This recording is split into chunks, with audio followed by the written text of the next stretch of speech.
Welcome, my dear friends. Myself, Professor Dr. Rajendra Raghuveer Deshpande from Pune, Maharashtra State, India, would like to welcome you all in my Ayurveda Academy YouTube channel. As you know that I am MD in Ayurvedic Medicine and MD in Ayurvedic Physiology. For paid online consultation, my WhatsApp number is 9226810630, which is already given in the description at all the time.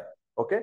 So we are making the series that is Ayurveda in GP, that is Ayurveda in general medical practice. And today's discussion topic is indigestion. You know what is digestion. Whatever the things available in the, what you can say, around us in the environment, they are in the complex form. For example, they are the proteins, polypeptide chains. Then the glucose, that is polysaccharide chains, sugar, and the fats are there. But when we take through the mouth, then it should be digested properly in the stomach, in the small intestine with the gastric juice, pancreatic juice, intestinal juice, lot of enzymes are there and they should functionally normally. Then always we can get a proper appetite, hunger, then proper stools, that is defecation, proper urination, proper sleep, proper energy. All these things are depend on the primary digestion as well as the secondary digestion at the level of tissues. For example, in Ayurveda, it is said that Rasa Rakta Mans Med Asti Majja Shukra. Ayurvedic concept of digestion is Agni, that is a Pachana Vyapar, and this Pachana or digestion is basically depend on digestive fire, which is a compound of the enzymes that is called as Agni. Agni concept is very important in Ayurveda, and that's why whenever the Agni is on the lower side, which is called as a Agnimandya, and Agnimandya can be the root cause for all diseases from cold running of the nose to the cancer even. So Ayurveda says, Rogaha sarve api mand agnau. All the diseases are because our faulty digestion and faulty metabolism. Either there may be protein metabolism is faulty, carbohydrate metabolism is something or the other. And for the proper digestion, our Agni should be very strong. And that can be kept strong only with our proper lifestyle, our proper eating habits, what to eat, when to eat, why to eat. All things are explained in Ayurveda very fantastically. I have the different videos on Ashtau Ahara Vidhi Visheshayatana, Ahara Vidhi Vidhana. All these videos are already available. Please check all these videos in the section of physiology or the Kriya Sharir topic. There you will get all these basic concepts of Ayurveda. Okay, but Ayurveda says Pachaka Pitta is one of the important Pitta for the proper digestion, and there is also Samana Vayu and Kledaka Kapha. So Vata, Pitta, Kapha, these bioenergies should be in the coordinated manner. They should work together. Okay, for that matter, to help those Agni Vyapar, we should respect the food. That means it is always a proverb. You are what you eat. That means Sattvic, Rajas, and Tamas are taking the fresh food, then properly cooked food, not the stale food, not the street or the road food or the fast food. Fast food is the worst according to me because fast food plus fast lifestyle is equal to fast death. This is the statement by Dr. Deshpande. So be careful about the fast food because ready to cook fast food, they are not giving proper, you can say, the fuel to our digestive fire or the Agni. So Agni Vyapar should be kept according to the Niyam. Dietetics, Ayurvedic dietetics is a very special and interesting branch. So everybody should look for the rules and regulations mentioned by Ayurveda. The simple rule I will tell you that imagine your stomach having the 4 parts, imaginary. Then 2 parts should be filled with the solid part, one by the beverages or the fluid like the water, milk, curry, fruit juices, buttermilk, etc. And 1 part should be kept free for the movement of the peristaltic movements and all these type of movements. Second important thing Ayurveda says that eat at a proper time. In the afternoon, 12 o'clock, when sun is at the top of our head, that is a Pitta Kal, and one should take the lunch in the Pitta Kal. And evening food should not be very, very late in the night because that can also make a fermentation of that food and you start the problem of peptic ulcer, loose motions, irritable bowel syndrome, Grahani disease, gas in the stomach, this and that. So let us talk conclusive with the indigestion concept by causes, investigations, and Ayurvedic management. So etiology are the causes, Sankshepatāh kriyayogo nidana parivarjanam. Try to avoid as much as these causes. Organic disease like abnormalities in the esophagus, then stomach, structural problem, functional problem, or the duodenum.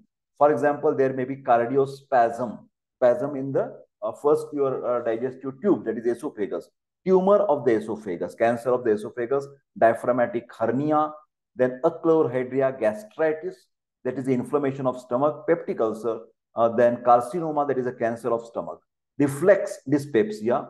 Dyspepsia is also indigestion due to the disease of appendix, then gallbladder. Gallbladder is a bag which contains the bile. Liver cells secrete the bile. Bile is very essential for the fat digestion. Okay.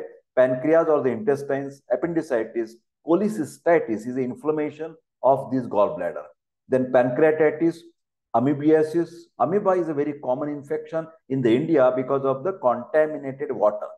Very rarely when you go for the trips or the any picnic, then always nowadays the people are carrying that distillery and all these things. But we are not also sure that whether distillery water contains the pure water or not.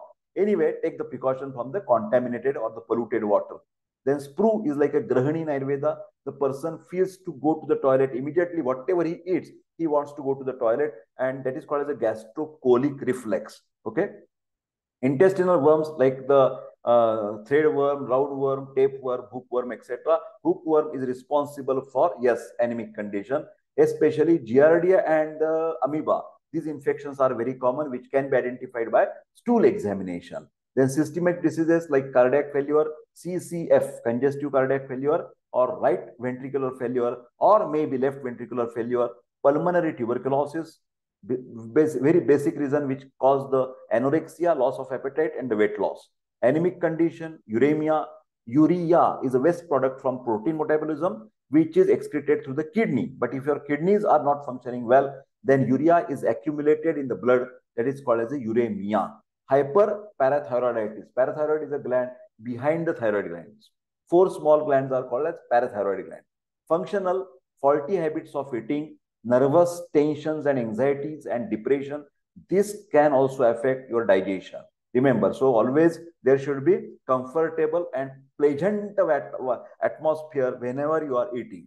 When your family members sit together, that is the best thing where we can have a discussion among the whole day. Very light discussion, not very angry and debatable discussion. It is better to eat the family as a together, and also maybe possible dining table. But in spite of, we always go for the televisions and the mobiles in the hand and looking to the television, and we are eating and we don't understand what we are eating. So Ayurveda says that we should eat with using all the senses. We should experience the smell. We should experience the very good sight of that particular food. We should have the taste. So everything should be in there, in the food. Okay. Investigations when we have the Ajirna or Agrimandya, that is a gastric analysis. Nowadays, very rarely it is done. Achlorhydria. Hydrochloric acid is less when we do the gastric analysis. Stool examination of cyst, amoeba, giardia, ova, incomplete digestive matter, or the occult blood. This is very important. Occult blood is a hidden blood. The stool is always black color, especially senior citizens. And if they are having merged together the black stool, that is very dangerous. That is called as a malina. And you should test in the pathological lab their stool sample for the occult blood, so that if there is a cancer or the ulcers in the GI tract, you can easily find it out. Urine examination to check the normal or the abnormal. Renal function test like urea and creatinine in the blood test. Kidney function test are urea and creatinine to check in the blood. Then hemogram and ESR to rule out the acute and chronic infection, because WBC, white blood cells, are the soldiers. Normal count is 4 to 10,000. If it is increased, that suggests the infection. Okay. Then hemoglobin is very important in any disease. Then LFT, liver function test, most important test to rule out the liver pathology. Liver is the biggest industry in our body. Okay. So chest X-ray, PA view to rule out the tuberculosis or the COX. ECG, for example, left ventricular hypertrophy, right ventricular hypertrophy, you can do the ECG, electrocardiogram. Then abdominal ultrasonography to check the abdominal pathology like for tumors. When I get the ECG, immediately I click in my mind that I have the mobile app also. Please remember that thing. on the Google Play Store. Ayurveda Academy is a mobile app, very free to download, but there are 10 paid programs, very casual cost, nominal cost. And you have the fantastic video on ECG interpretation, how to read the ECG. Very interesting. Please purchase that program. The general practitioner should always get the clarification about the patient's symptoms of indigestion, because the patient uses this indigestion word in a various different manner. So these are the conditions. For example, you can ask him, I will mark for you, whether there is a loss of appetite, short duration of loss of appetite. Say, for example, patient is saying, last 4 or 5 days, I am not getting feeling to eat, and I am feeling a nauseating sensation. Whenever I see even the food, I feel like vomiting. That is indicating of jaundice or infective hepatitis virus A. Then if the patient is complaining, last 6 months, I have lost my weight, say for 3-4 kg, and I don't want to eat anytime. And in the evening, I am feeling little bit feverish, that indicating pulmonary tuberculosis. Is it nausea or vomiting? Nausea, vomiting is also common in the jaundice, infective hepatitis, also in the pregnancy first 2-3 months. Okay, is it a belching, gas in the stomach, or aerophagy? Is it a constipation, diarrhea, badly looking stool, or passing gases per hectare? We should have the different points in our mind. Then only we can treat it very properly. Is it a burning in the chest? Maybe acidity, amla pitta according to Ayurveda, or water brush. Now treatment, rule out the basic cause and treat accordingly. Home remedies like, for example, lemon juice with salt, sugar, hot water, then salt and ginger before meal. This is mentioned by 5,000 years back, Vagbhata. Then in clinic, what we can give to the patient. So different prescriptions I am giving you. First is a Gas-X tablet from Himalaya company whenever there is excessive belching. But remember, my dear friends, simple Pavana Muktasana is the best to remove the gases. So learn from the yoga teacher and do the Pavana Muktasana. And in general, about indigestion, very, very important 3 things you should remember before taking any tablets. First thing, there should not be sedentary lifestyle.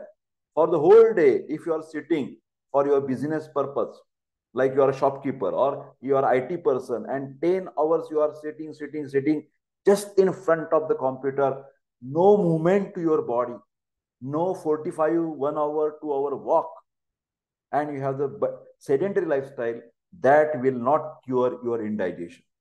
Any tablet you take, it will not. So minimum 1 hour walking is the best to relieve the problem. Then doing some yogasanas, applying the little bit oil around the umbilicus, lukewarm sesame oil, etc. So these simple things you must follow before taking any tablet. Remember this, fasting is essential. If there is obesity and lot of what you can say, ama, then deepana pachan treatment, and if needed to detox your body, you can do even panchakarma. Like Vamana, Virechana, Basti, you have to take it if it is a Grahani-like problem, chronic problem. Okay. But anyway, symptomatically, Gas-X, 2 tablets 3 times in a day, plus Shankhavati, 2 tablets 3 times in a day.